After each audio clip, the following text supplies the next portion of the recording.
Hello बच्चों, 9th वालों का जिनका पेपर नहीं है बेटा, वैसे तो कुछ स्टार्ट हो गया है, लेकिन कुछ देखो, मैं कुछ हॉट क्वेश्चन करा रहा हूँ।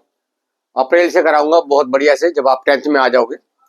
देखो, एक पैरेललोग्राम है बेटा, एबीसीडी एक पैरेललोग्राम है, और ए एक्स एंगल ए को बाइसेक्ट कर रहा है और साइड बीसी को भी बाइसेक्ट कर रहा है। वो लिखा हुआ है क्वेश्चन पे, ठीक है।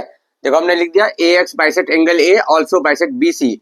तो ए को बाइसेक्ट करने का मतलब वन एंगल वन हमने मार्क कर दिया 2 पे, तो वन क्या हो गया, ए का आधा और प्लस ये भी इक्वल है, ठीक है। अब मैं देखो इस ट्राइंगल में चलता हूँ, ये वाले ट्राइंगल में। देखिए ध्यान से, बहुत आसान क्वेश्चन है, 5 नंबर का होगा ये। ए बी एक्स में, ए बी एक्स में angle 1 plus angle B plus angle 2 equal to क्या हो गया बेटा, 180 एएसपी। तो 1 की जगह तो मैं रख देता हूँ बेटा a/2, और ये b और 2 रहने दो, और ये जो 180 है इसकी जगह मैं लिख देता हूँ angle a plus angle b। बताओ क्या रीजन, जानते हो ये ना बेटा, पैरेललोग्राम के एडजेसेंट एंगल का सम 180 होता है। Angle a plus angle b equal to 180 sum of adjacent angle, adjacent angle जानते हो ना बेटा। तो इससे क्या हुआ, देखो हमारा b से b कट गया, तो अब यहां से देखो एंगल 2 की वैल्यू आ गई एंगल a माइनस a/2।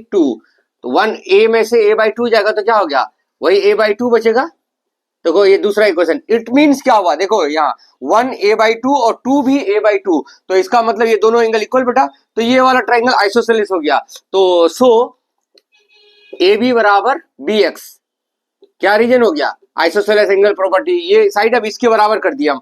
तो देखो बेटा, ए बी को तो रहने दिया, अब ये जो बी एक्स है इसको मैं बी सी का आधा लिख दूं, चलेगा, क्योंकि ये और ये बराबर था। अब इसको क्रॉस मल्टीप्लाई कर दो, twice of A B equal to B C, और ट्वाइस ऑफ ए बी। अब बी सी को, ये जो पैरेललोग्राम है, बी सी की जगह ए डी रख दे बेटा, हो गया प्रूफ। ये लो, ऑपोजिट साइड ऑफ पैरेललोग्राम, ये BC इक्वल टू AD, ये लो। तो देखो बेटा, आराम से समझो, बहुत आसान है ये, और कोई बिल्कुल सिंपल भाषा में AX जो था वो बाइसेक्ट था A का और इसका, ठीक है। तो देखो यहाँ से 1 की वैल्यू निकाल दी, फिर 2 को भी मैंने उसी के इक्वल कर दिया। इस वाले ट्राइंगल को हमने आइसोसेलेस प्रूव कर दिया, इसका मतलब ये और ये साइड इक्वल हो गए, तो आंसर आ गया आराम से, इजीली। ले लो।